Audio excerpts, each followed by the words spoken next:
Hello മക്കളെ, അനുറ്റ miss ആണ്. നമ്മുടെ എക്സാം ഒക്കെ കഴിഞ്ഞിട്ട് നമ്മൾ ഇതാ വെക്കേഷൻ ഇങ്ങനെ അടിച്ചു പൊളിച്ചുകൊണ്ടിരിക്കുകയാണ് അല്ലെ. പല രീതിയിലായിരിക്കും നമ്മൾ വെക്കേഷൻ ആസ്വദിക്കുന്നത്. കുറച്ച് മക്കളാണെങ്കിൽ നിങ്ങളുടെ കസിൻസിന്റെ വീട്ടിൽ, നിങ്ങളുടെ റിലേറ്റീവ്സിന്റെ വീട്ടിലൊക്കെ പോയിട്ട് ധാരാളം കളികളിലൊക്കെ ഏർപ്പെട്ട് അടിപൊളിയായിട്ട് നമ്മുടെ വെക്കേഷൻ കളിക്കും.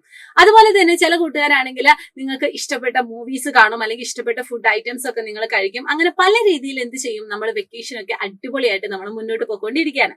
അവിടെ നിങ്ങളൊരു കാര്യം ശ്രദ്ധിച്ചാൽ നന്നൂടാ, നമ്മൾ ഈ സിനിമകളൊക്കെ കാണുന്ന സമയത്ത് ഈ കുറ്റാന്വേഷണവുമായി ബന്ധപ്പെട്ട കുറേ സിനിമകളിൽ എന്തെങ്കിലും ഒരു കേസ് ഒക്കെ ഉണ്ടെങ്കിൽ ആ കേസ് തെളിയിക്കാൻ വേണ്ടി നമ്മളെ സഹായിക്കുന്ന ഒരു ജീവിയുണ്ട്.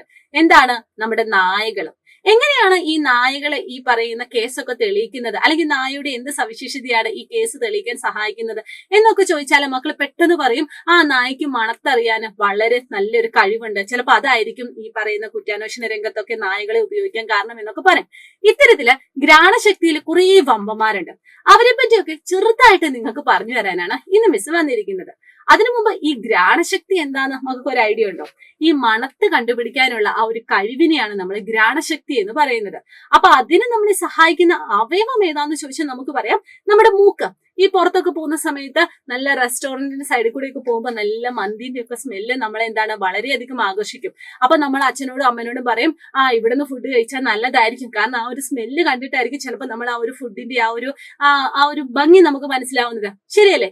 ഇതുപോലെ തന്നെ ഘ്രാണശക്തിയിലെ കുറെ വമ്പന്മാരുണ്ട്. അതിൽ ഏറ്റവും പ്രധാനപ്പെട്ട ഒരാളാണിടാ നമ്മുടെ സ്രാവുകൾ എന്ന് പറയുന്നത്. ഈ കടലിലും എവിടെയെങ്കിലും ഏതെങ്കിലും ഒരു മൂലയിൽ ഒരു ചെറിയ ബ്ലഡ് ഉണ്ടെങ്കിൽ, അല്ലെങ്കിൽ ഒരു ചെറിയ ചോര വീണാല് അത് മണത്തറിഞ്ഞ് അങ്ങോട്ടേക്ക് പോകാൻ ഈ സ്രാവുകൾക്ക് വളരെയധികം സാധിക്കും. അതുപോലെ തന്നെ പിന്നെയുള്ള ഒരു ജീവിവർഗമാണ് നായകള്. ഈ നായകള് പോകുന്ന സമയത്ത് അല്ലെങ്കിൽ സഞ്ചരിക്കുന്ന സമയത്ത് മക്കൾ ശ്രദ്ധിച്ചിട്ടുണ്ടാവും, അവരിങ്ങനെ സൈഡില് അല്ലെങ്കിൽ അവർ സഞ്ചരിക്കുന്ന ആ വഴികളിലൊക്കെ മൂത്രം ഒഴിച്ചു വെക്കും. എന്തിനായിരിക്കും ഇങ്ങനെ മൂത്രം ഒഴിച്ചു വെക്കുന്നത്? കാരണം അവർക്ക് തിരിച്ചു വരാനുള്ള വഴി ഇങ്ങനെ മണത്തറിയുന്നതിന് വേണ്ടിയാണ് അവരിങ്ങനെ മൂത്രം ഒഴിച്ചു വെക്കുന്നത്. വേറെ ഒരു ജീവിയുണ്ട്, നമ്മുടെ പാമ്പുകൾ. ഈ പാമ്പുകൾ ഇടയ്ക്കിടയ്ക്ക് നാവ് പുറത്തേക്ക് നീട്ടുന്ന മക്കൾ ശ്രദ്ധിച്ചിട്ടുണ്ടാവും. എന്തിനായിരിക്കും ഈ നാവ് പുറത്തോട്ട് നീട്ടുന്നത് എന്ന് അറിയാവോ നിങ്ങൾക്ക്? മണം പിടിക്കാനാണ് ഇത്തരത്തില് പാമ്പുകൾ നാവ് പുറത്തേക്ക് ഇടുന്നത്. ഇനി ഇതിലും ഇൻട്രസ്റ്റിംഗ് ആയ ഒരു ഫാക്ട് ഉണ്ട്. നമ്മൾ എല്ലാവരും കണ്ടിട്ടുണ്ടാവും ഈ ഉറുമ്പുകൾ ഇങ്ങനെ വരിവരിയായിട്ട് പോകുന്നത്. ഒരാളുടെ പുറകെ ഒരാളെന്ന് പറഞ്ഞ് ഉറുമ്പുകൾ ഇങ്ങനെ വരിവരിയായിട്ട് പോകും.